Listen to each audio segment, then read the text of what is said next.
اعوذ باللہ من الشیطان الرجیم بسم اللہ الرحمن الرحیم فلا وربک لا یؤمنون حتی یحکموک فیما شجر بینہم ثم لا یجدوا فی انفسہم حرجا مما قضیت ویسلموا تسلیما۔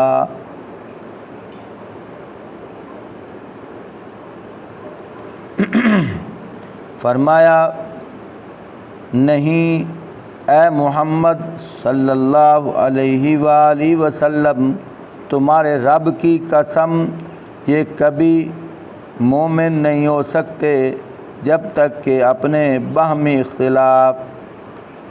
اختلافات میں یہ تم کو فیصلہ کرنے والا نہ مان لیں، پھر جو کچھ تم فیصلہ کرو اس پر اپنے دلوں میں بھی کوئی تنگی محسوس نہ کریں بلکہ اسے اچھی طرح مان لیں۔ وَلَوْ أَنَّا كَتَبْنَا عَلَيْهِمْ أَنِ اقْتُلُوا أَنفُسَكُمْ أَوِ اخْرُجُوا مِنْ دِيَارِكُمْ مَا فَعَلُوهُ إِلَّا قَلِيلٌ مِّنْهُمْ وَلَوْ أَنَّهُمْ فَعَلُوا مَا يُوعَظُونَ بِهِ لَكَانَ خَيْرًا لَهُمْ وَأَشَدَّ تَثْبِيتًا، اگر ہم نے انہیں حکم دیا ہوتا کہ اپنے آپ کو ہلاک کر دو یا اپنے گھروں سے نکل جاؤ تو ان میں سے کم ہی آدمی اس بات پر عمل کرتے، حالانکہ جو نصیحت انہیں کی جاتی ہے اگر یہ اس پر عمل کرتے تو یہ ان کے لیے زیادہ بہتری، زیادہ ثابت قدمی کا موجب ہوتی۔ وَإِذًا لَّآتَيْنَاهُم مِّن لَّدُنَّا أَجْرًا عَظِيمًا، اور جب یہ ایسا کرتے تو ہم انہیں اپنی طرف سے بہت بڑا اجر دیتے۔ وَلَهَدَيْنَاهُمْ صِرَاطًا مُّسْتَقِيمًا، اور انہیں سیدھا راستہ دکھا دیتے۔ پیارے بھائیوں، آج والے درس قرآن کے اندر جو آیات پڑھی گئی ہیں اس کا ربط گزشتہ آیات کے ساتھ ہے۔ بات تو یہ تھی کہ منافق کا جھگڑا ہوا ایک یہودی کے ساتھ۔ یہودی نے کہا کہ چلو کسی بڑے سے فیصلہ کروا لیتے ہیں۔ یہودیوں کا سردار کعب ابن اشرف مدینے میں تھا، لیکن اس نے اپنے سردار کو ترجیح نہ دی، یہودی ہونے کے باوجود اس نے ترجیح دی تو آپ صلی اللہ علیہ وآلہ وسلم کو۔ اور منافق جس نے اوپر سے کلمہ پڑھا ہوا تھا لیکن دل سے کلمہ نہیں پڑھا ہوا تھا، دکھانے کے لیے پڑھا ہوا تھا،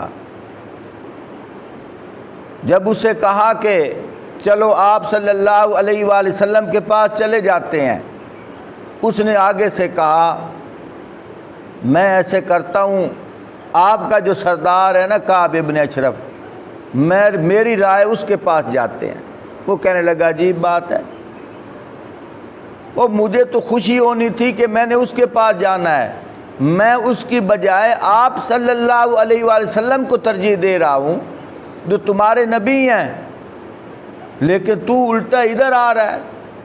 اصل بات یہ تھی وہ جو منافق تھا وہ اپنی بات میں جھوٹا تھا اور اسے پکا یقین تھا کہ آپ صلی اللہ علیہ وآلہ وسلم تو عدل و انصاف کا ترازو قائم کرنے والے ہیں، انہوں نے تو ظاہری بات ہے کہ اس کے حق میں فیصلہ دے دینا ہے۔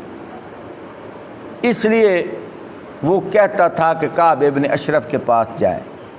قصہ مختصر، آپ صلی اللہ علیہ وآلہ وسلم کے پاس آ گئے، آپ صلی اللہ علیہ وآلہ وسلم نے یہودی کے حق میں فیصلہ دے دیا۔